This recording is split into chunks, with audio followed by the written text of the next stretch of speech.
வணக்கம். இந்த சிறப்பு அலசலுக்கு உங்களை ரொம்பவே உற்சாகத்தோட வரவேற்கிறேன். இன்னைக்கு நாம சங்கீதம் 8ஆம் அதிகாரத்தில் இருக்கிற ரொம்ப ஆழமான அதே சமயம் கவித்துவமான ஒரு முரண்பாட்டை பத்தி தான் பார்க்க போறோம். அதாவது படைத்தவரோட மகத்துவத்துக்கும் மனித குலத்தோட அளப்பரிய மதிப்புக்கும் நடுவுல இருக்கிற அந்த வியக்கத்தக்க தொடர்பை ரொம்பவே தெளிவா புரிஞ்சுக்க போறோம். வாங்க உள்ள போகலாம். முதல்ல கர்த்தரின் மேன்மை மற்றும் வானங்களை ஆராய்தல் இத பத்தி பாப்போம். படைத்தவரோட எல்லையற்ற வல்லமைய புரிஞ்சுக்க இந்த பிரபஞ்சத்தோட பிரம்மாண்டத்திலிருந்தே நம்ம தேடல ஆரம்பிக்கலாம். கொஞ்சம் கற்பனை செஞ்சு பாருங்களேன். இருட்டடிச்சு கிடக்கிற அந்த பரந்த இரவு வானத்தை நீங்க நிமிர்ந்து பார்க்கும்போது உங்க மனசுல என்ன தோணும்?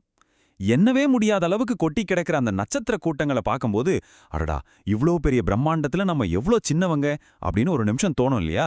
இது உண்மையிலேயே நம்ம எல்லாரையும் பிரமிக்க வைக்கிற ஒரு அனுபவம் தாங்க. அந்த பிரமிப்பத்தான் மூல நூறுல இருக்கிற ஒரு கவித்துவமான வரி ரொம்ப அழகா பதிவு செய்யுது. உமது விரல்களின் கிரியையாகிய உம்முடைய வானங்களையும் நீர் ஸ்தாபித்த சந்திரனையும் நட்சத்திரங்களையும் நான் பார்க்கும்போது அப்படின்னு அந்த வரி தொடங்குது. யோசிச்சு பாருங்க, இவ்ளோ பெரிய பிரபஞ்சமே படைத்தவரோட வெறும் விரல்களின் கிரியை அப்படின்னு சொல்லப்படுது. இது அவருடைய மகத்துவத்தை எவ்வளவு அற்புதமா வெளிப்படுத்துது பாத்தீங்களா? அடுத்து சிறியவற்றின் வல்லமை, அதாவது குழந்தைகள் வாயினால் பெலன். பிரம்மாண்டமான பிரபஞ்சத்திலிருந்து நம்மால கற்பனை கூட செஞ்சு பார்க்க முடியாத அளவுக்கு மிகவும் சிறிய பலவீனமான ஒன்னின் பக்கம் நம்ம கவனத்தை இப்ப திருப்ப போறோம். இது எவ்வளவு சுவாரஸ்யமான முரண்பாடு தெரியுமா? ஒரு பக்கம் வலிமை மிக்க பகைஞனும் பழிக்காரனும், இன்னொரு பக்கம் சின்னஞ்சிறு குழந்தைகளும் பாலகர்களும். இந்த வலிமை மிக்க எதிரிகளை முழுமையா மௌனமாக்க படைத்தவர் யாருடைய பலத்தை பயன்படுத்துறார் தெரியுமா? கள்ளக்கபடமே இல்லாத எளிய விசுவாசம் கொண்ட சிறு குழந்தைகளோட வாயின் பலத்தை தான். உண்மையிலே இது சிந்திக்க வேண்டிய ஒரு விஷயம்தானே. அந்த சின்னஞ்சிறு விஷயங்கள்ல இருக்கிற வல்லமைக்கு இன்னொரு அருமையான உதாரணமும் இருக்கு. மாபெரும் நட்சத்திரங்களை உருவாக்குன அதே அளப்பரிய வல்லமை தான் ஒரு சின்ன புல்லோட நுனியில இருக்கிற சிக்கலான வடிவமைப்புலையும் இருக்கு. உணவு சேகரிக்கவும் சுவாசிக்கவும் அந்த சின்னஞ்சிறு புல்லுக்குள்ள எவ்வளவு அற்புதமான அமைப்பு இருக்கு தெரியுமா? இதையெல்லாம் கேட்கும்போதே ஆச்சரியமா இருக்குல்ல? இப்போ மனிதன் எம்மாத்திரம் அப்படிங்கிற அந்த பிரபஞ்ச முரண்பாட்டுக்கு வருவோம். இன்னைக்கு நம்ம அலசலோட மையமான கேள்வியே இதுதான். இவ்வளவு பிரம்மாண்டமான சிக்கலான வடிவமைப்பை கொண்ட இந்த பிரபஞ்சத்துல மனித குலத்துக்குன்னு ஏதாவது முக்கியத்துவம் இருக்கா என்ன? இதுல நம்ம கவனிக்க வேண்டிய ரொம்ப முக்கியமான விஷயம் ஒன்று இருக்கு. நட்சத்திரங்கள் அளவுல ரொம்ப ரொம்ப பெருசு, பிரம்மாண்டமானது. ஆனா அதுங்களுக்கு உயிர் கிடையாது. மனிதர்களாகிய நாம ரொம்ப சின்னவங்க, மண்ணால உருவாக்கப்பட்டவங்க. ஆனா நம்மை படைத்தவரை புரிஞ்சிக்க கூடிய ஆவிக்குரிய மனமும் பகுத்தறியும் உணர்வும் நமக்கு மட்டுமே கொடுக்கப்பட்டிருக்கு.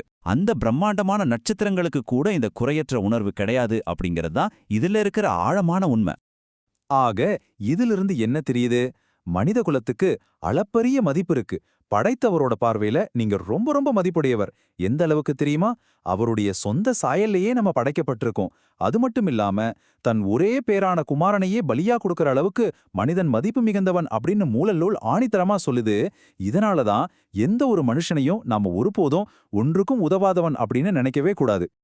அடுத்ததா உன்னத நிலை, அதாவது தேவதூதர்களுக்கும் மேலாக நம்மோட உண்மையான நிலை என்ன அப்படிங்கறத பார்க்கலாம். இந்த பிரபஞ்சத்தோட வடிவமைப்புல நம்ம இடம் என்னன்னு புரிஞ்சுக்க இறையியல் ரீதியான படிநிலைகளை கொஞ்சம் ஆராயலாம்.